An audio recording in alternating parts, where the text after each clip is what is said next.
Salut, c'est WhatsApp, je suis content de vous retrouver. Ça fait tellement longtemps que je veux sortir cette vidéo-là de ma sortie tente, etc. Alors, je vais pas t'expliquer comment on monte une tente, mais tu sais que moi, j'ai fait l'armée, j'ai fait un stage commando, j'ai des notions de survie, des notions de bushcraft. Donc, tu vas vite comprendre pourquoi.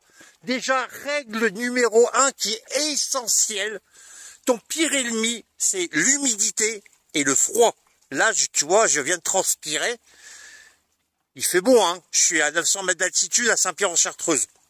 Je devrais changer de t-shirt pour pas être malade. Je pourrais très bien me foutre en plein milieu de la prairie que l'agriculteur m'a donné l'autorisation. Mais non. Je vais me foutre là, exactement entre les arbres, etc. Puisque quand tu vois, il y a un peu de neige. Donc, je serai à l'abri de l'humidité du matin, tu sais, la rosée du matin.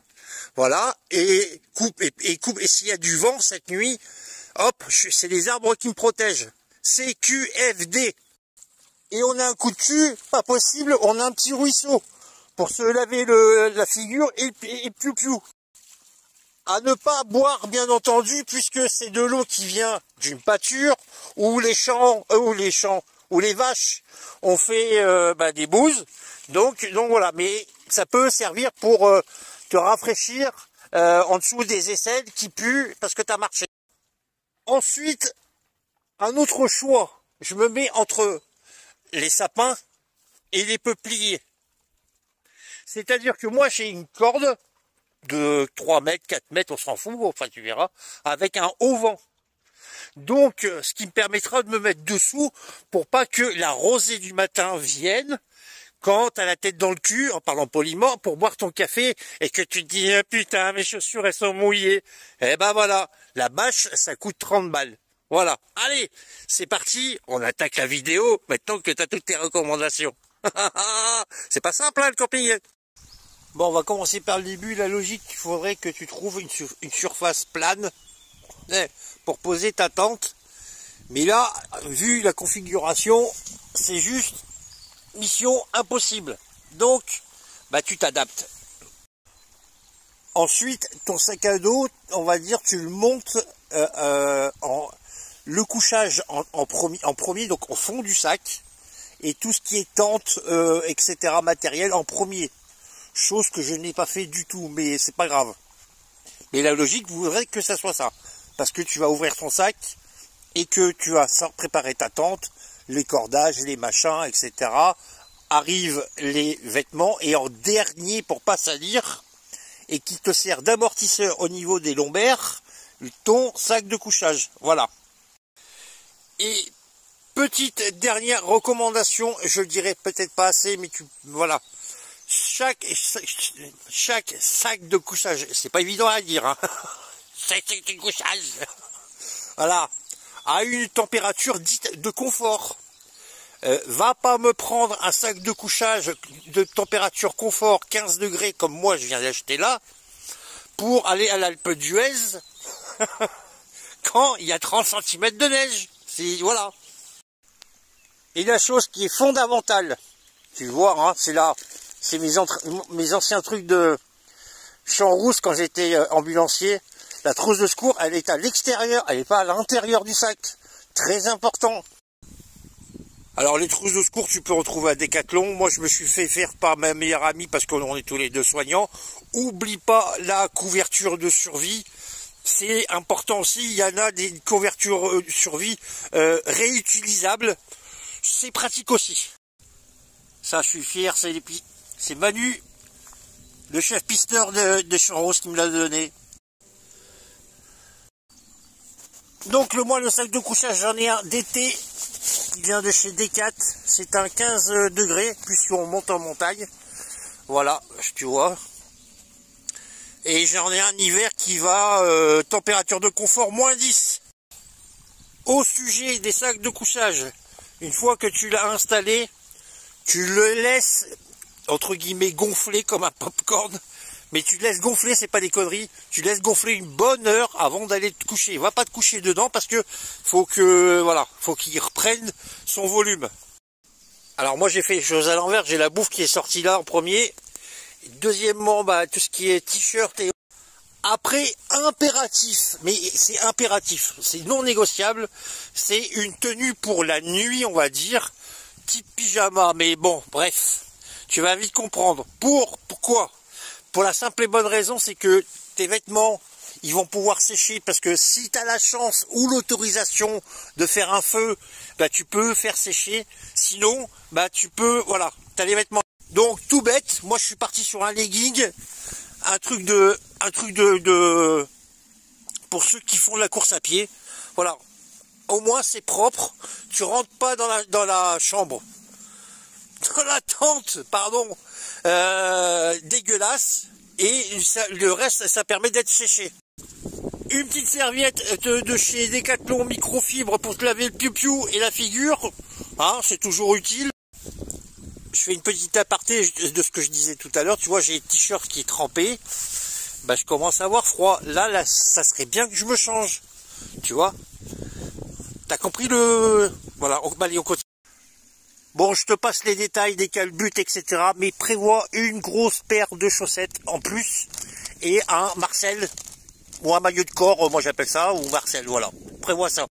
Je ne pars jamais sans ma combinaison de pluie façon chasse, pantalon et haut. Donc et le haut, hein, pardon, et puis l'eau, oui, jeu de mots. Voilà, ça c'est indispensable. Tout ce que tu vois, j'ai acheté sur Temu, ça coûte rien en fait. Et on en vient aux mousquetons et aux cordes que tu trouveras chez Decathlon ou chez Temu.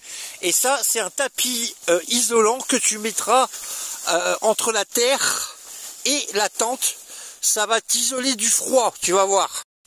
Moi, je le fais décaler de 30 cm, comme ça, je pose mes chaussures, tu vois, petit confort. Je sais que côté tête, j'aurai froid, mais c'est pas grave, au moins, je peux poser mes pieds, machin, etc. au propre, voilà, nickel. La fameuse petite lampe L60, j'en suis très content, 20 €. Une frontale, c'est indispensable, de chez Decathlon. Tout ce qui concerne l'allume-feu, avec une scie à main que tu trouveras. Alors ça, c'est du compostage de silure, donc c'est bio. Donc voilà, et une scie à main si tu veux faire du feu. Des vrais couverts, c'est toujours intéressant, voilà. Et ma petite trousse de toilette, donc des lingettes pour les mains.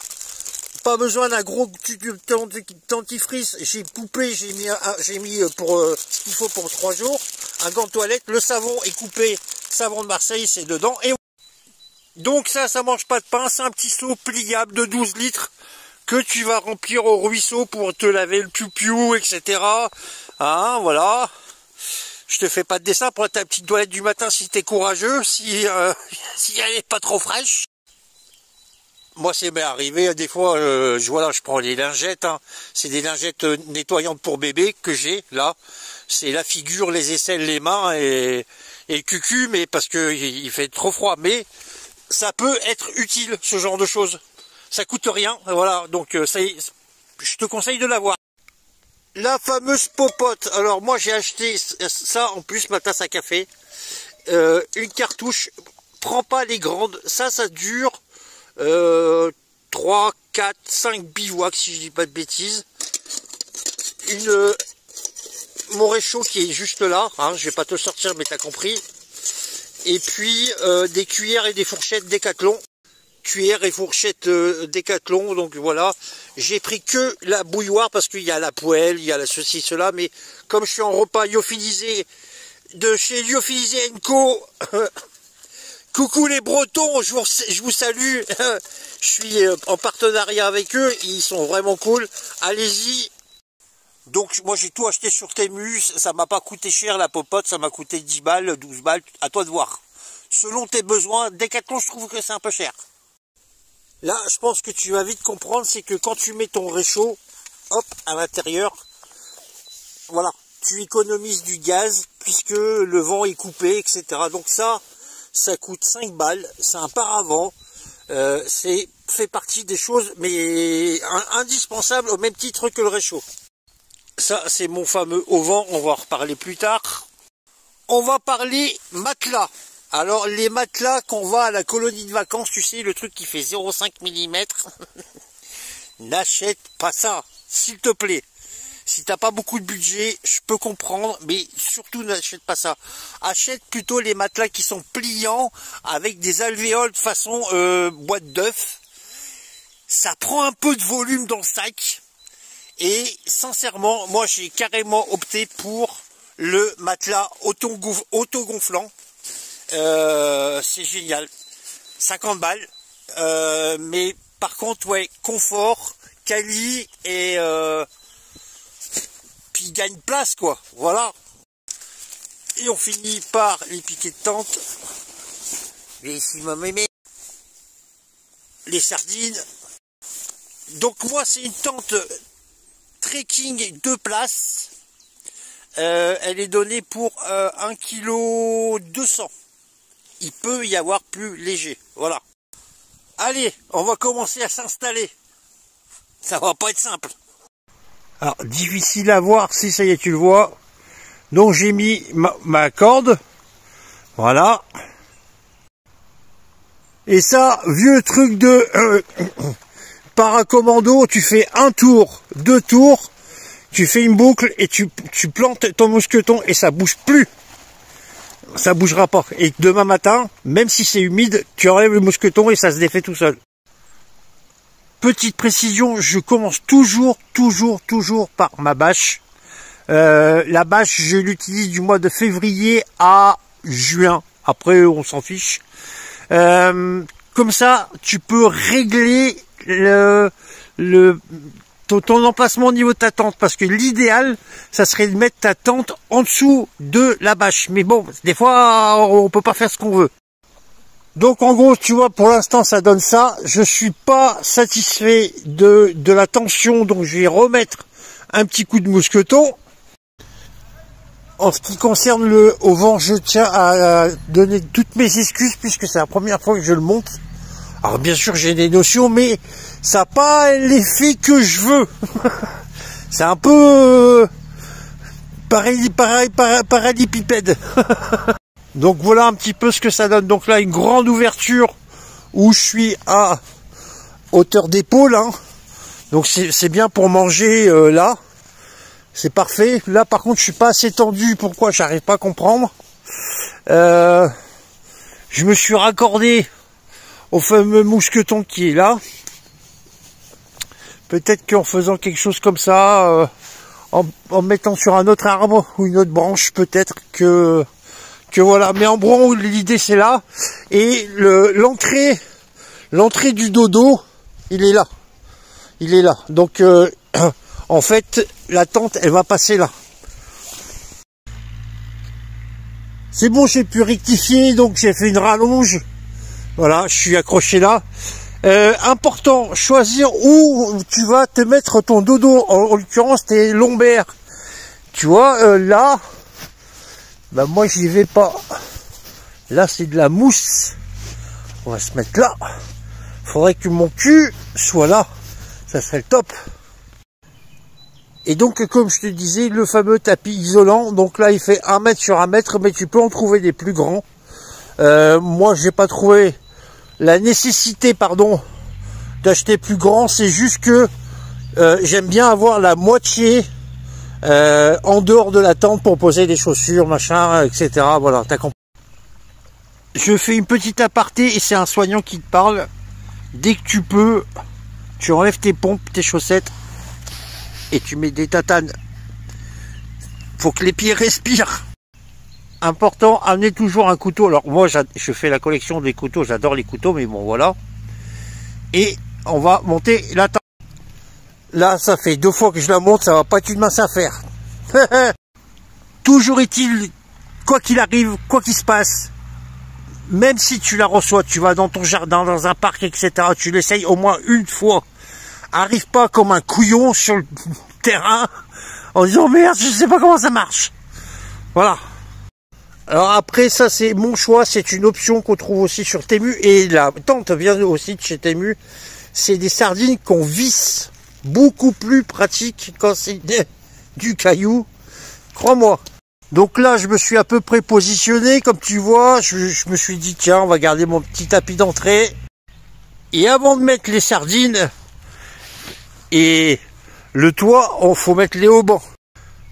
Donc j'ai mis le haubans, hein, ça dure 2 minutes. Pour ceux qui veulent le lien de ma guitoune, je peux la donner. Ça se clip, hein. Donc voilà. Maintenant, il me reste plus qu'à mettre le toit, les sardines, et puis on n'est pas trop mal. Donc là, j'ai mis le haubans. Le système qui est génial, c'est entre le toit et l'intérieur, tu as juste à clipper. Tu vois, clac. Et ça se fait tout seul. Et après, tu as l'élastique pour mettre la sardine et c'est fini. Là, je pense qu'on n'est pas loin de la fin. Ça sent bon, là. Allez, montre en main, la tente, c'est une tente spéciale trekking, je l'ai dit, achetée sur Temu. Je te fais voir la marque. Girtop. Pardon, attends. Oui, Girtop. Franchement, pour 80 €, franchement, je pense pas qu'on puisse trouver mieux. Réellement, en termes de compact dans le sac à dos, légère, facile à monter, même un enfant de 10 ans il a compris. Un scout il comprend. Donc tu peux me le voir, j'ai pas mal de place. Alors chacun son école. Moi, comme tu sais, je n'ai pas de d'isolisant. Je suis fatigué, t'as compris. D'ailleurs, quand je mets la main, je sens le froid. Donc, ma couverture de survie réutilisable, je vais la mettre. Voilà. Je vais pas te faire en vidéo, je pense que tu as compris. Je vais la mettre. Par-dessus, je vais gonfler mon matelas gonflable. Je vais tout de suite sortir mon sac de couchage. Et on a fini. Voilà. J'étais heureux de vous partager ce moment de délire qui me tient mais à cœur. Tu peux pas savoir comme ça fait du bien d'être dans la nature, dans une tente, jouer à Koh-Lanta, c'est un kiff pas possible. En tout cas, tu likes ma vidéo parce que je me suis quand même cassé l'oignon, et puis tu me suis dans mes aventures. Il y en aura plein des comme ça, mais il fallait absolument que je te présente. Voilà, c'est tout ça. Dernière recommandation, important. J'ai un grand défaut, c'est que je suis bordélique. Ok? Donc, tout ce foutoir là, tu le ranges comme il faut dans ton sac à dos. Et le sac à dos, il va aller à ta droite ou à ta gauche de la tente. Parce que demain matin ou après-demain, quand tu vas partir, tu vas chercher, regarde, les ficelles, les machins, etc. Chaque chose à sa place. Dans un bivouac, t'as vite fait de perdre un truc chiant qui te bouffe la vie. Allez, c'était votre Sam, je vous dis ciao, à plus dans mes délires.